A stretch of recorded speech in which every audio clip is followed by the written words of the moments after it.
All right, hey everyone, it's Josh Jordan here with Prehired, and I've got Philip Jansen. He's in Tampa, Florida, and he has just been hired to Outreach. If you guys have been following us, you know it's a killer sales automation tool. So if you're in sales, you got to know that company. But anyways, I'm going to let Philip take it away. Tell him a little bit about your sales background prior to getting into software sales.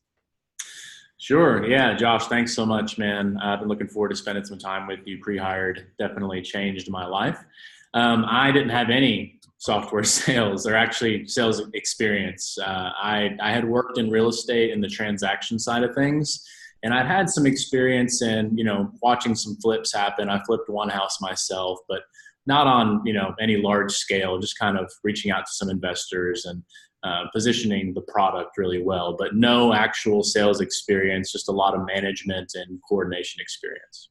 All right. So after, what really got you started though in thinking into specifically moving into SaaS sales or software sales? I mean, what was that trigger for you? Sure. Well, a lot of my past revolves around ministry. I was one of the church pastors at my church. And so I've got a lot of experience speaking and communicating with people. And I thought that, maybe I would go into real estate and get my license. And I was actually going through the licensing program there or online whenever I discovered Prehired, because I was realizing that I didn't want to build a book of business in real estate from the ground up. I didn't feel really comfortable, even with the way that technology and software is influencing a traditional real estate brokerage in general. I didn't feel super safe with the trajectory of real estate. Anyway, that's my opinion. And so I actually started looking into software sales because I was just looking at the trends of the world today. I mean, our culture is only going to become more and more dependent upon the internet and automation and artificial intelligence and things. And I wanted to be at least, with the trend. I don't think we're on the cutting edge or on the forefront of that anymore, but at least, kind of jumping on the bandwagon in order to follow where things are trending towards. And so I wanted to get in as soon as I could and at least develop the skill of sales so that I know that I would always have job security and whatnot. And software is not going anywhere. So that seemed like the best fit, the safest fit for me and my family going forward. Yeah, there's a lot of stability, a lot of growth, and it doesn't hurt that it pays the most as well in other industries, right? If you're going to be in sales, might as well make a lot of money doing it because we both agree, I think, from what we've talked about in the past, money's not the most important thing, but it does make life a lot easier to have it if you're going to have a career. So how about, all right, you started Prehired. What was that like going through it? Yeah, so the experience, the UX was really cool. Just kind of going through the different sections of the course. I was actually finishing the course while I was finishing my position at the coordination, at the real estate coordination role that I was doing. And so basically the way that it worked for me is I had a lot of faith. I was like, hey, I'm not going to do this coordination thing forever. And so I'm going to go ahead and put in my 2 weeks notice. And so I just threw myself out there. And I guess that's the way that I operate, because at that point I'm all in. There's no plan B type of thing. Yep. And so I went through the course pretty quickly. I did it all in about a week, maybe a day or two longer than that. But I went all in and ingested it, digested it as fast as I could, and then began implementing it, just following it step by step. It's pretty cool how you literally just have to follow the steps. And so I just went step by step through what Josh tells you to do. And I had never had a LinkedIn profile before. So I set up a LinkedIn profile and just started adding people and watching it work and trusted the process. And here I am.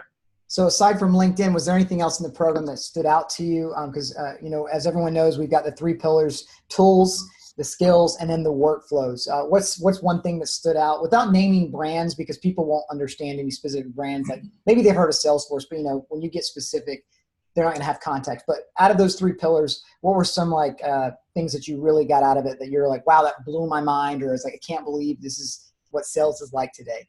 Yeah, all of it was new for me.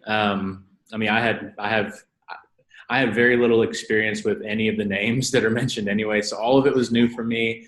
The workflow was really cool because you can kind of look at it like, okay, you are setting up a sequence, a sales cycle to get hired. And Mm. so it was really cool that, hey, you know what? This is actually what I'm going to use one day to make a sale in my job, but I'm actually going to use it first to get a job. And so Yep. it was super cool that that connected in my brain. And so I was able to look at it that way, and it worked extremely well for me.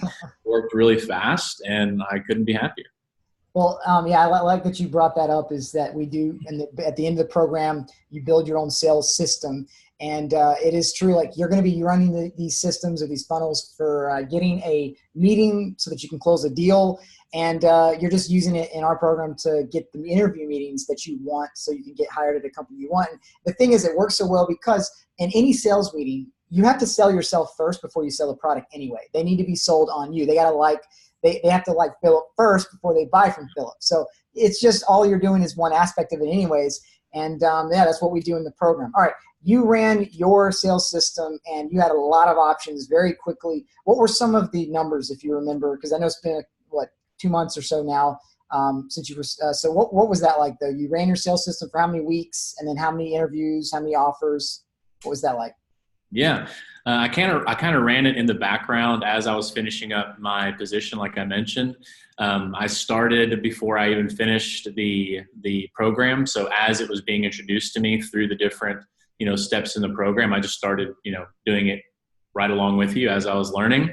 And so I know that I was able to get um, 3 interviews right off the bat, and all 3 of those interviews wound up giving me offers.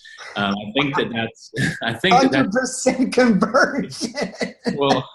I don't think that's going to be super, I guess, common. Yeah, But it's one of not. the things that I think is absolutely key to whenever you get the interviews, like believing in yourself and presenting yourself really well in the interview process is going to give you obviously a much higher chance. And so I studied up really a lot. I studied up a ton on the different tools that I learned in Prehired.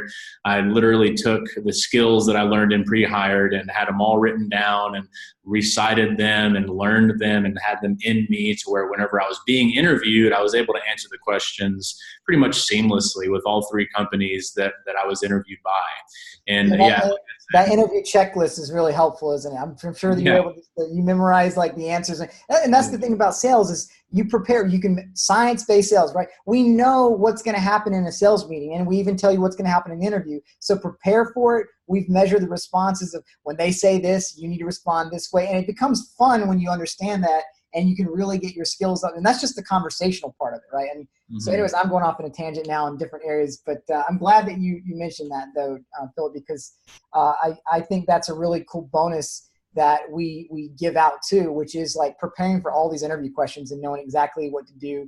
And I think, and anyone listening to this, I want to say that Philip, he only needed to do 3 companies and then getting interviewed and then getting offers for all 3. Like that's not normal. Normally our members, just because I want to give perspective here of what his average is, they'll interview for maybe 50 positions. Out of 50, about 30 of them, a little more than half, ask them for interviews. And out of those 30 of the 50, more, I would say around at least 50% to 75% of those ask them back for the second or third interviews. And then they normally stop. Like once they get 3 job offers from our members, they actually just turn down the other interviews because they've already found 3 companies they really want to work for. They've got 3 offers on the tables. So they just turn down future meetings to get the offers. So they probably could get more offers, but they just don't move forward because they don't have the time and they're like, I'm going to make a choice now. So that's the norm, a little higher volume.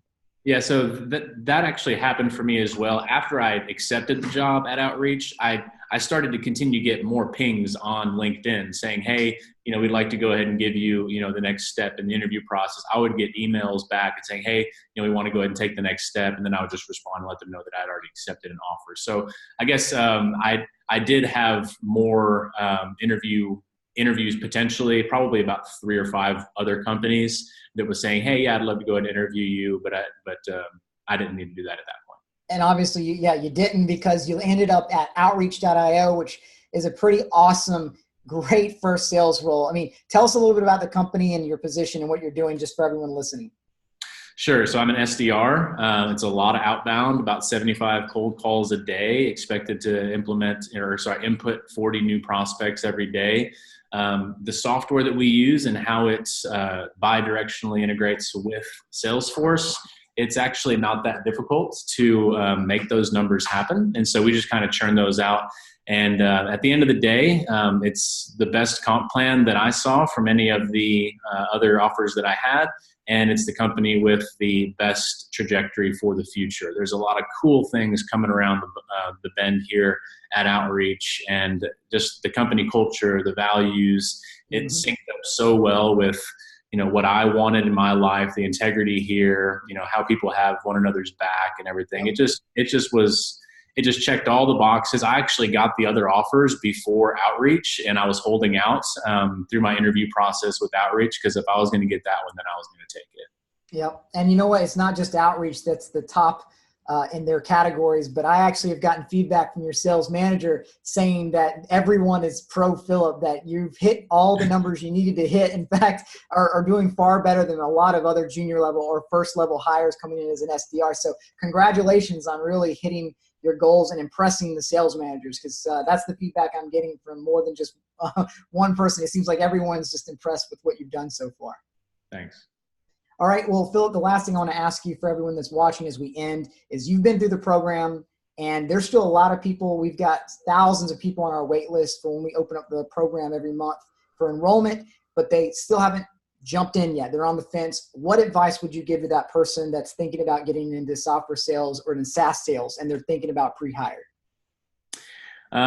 Well, I know what I did, and I know that it worked for me. So I can only give you my perspective, and that's just to go for it. I mean, faith has been a big part of my life, and I just had to do my own research. And I realized that, look, this is a program that's going to work. I mean, the guarantee thing, that was great, but really it's up to you. It's up to me to implement the tools that are given to you and then just watch it work. Tony Robbins says success leaves clues. And so if you follow what successful people have done in the past, then you're going to be successful. And this is a successful system. Just, hey, do what I did, just do it exactly verbatim, step by step. And I'm not going to say you're going to get those same results, but you're going to get something really similar really fast. It worked for me in a matter of weeks, not months, and it's impressive. My life has completely changed. Prehired changed my life. My wife and I are happier than we've ever been at a role, at a paid position. So go for it. Take the plunge, all the clichés. It's going to be all right. Thanks, Philip, for sharing your story with us. Yeah. Thank you, Josh.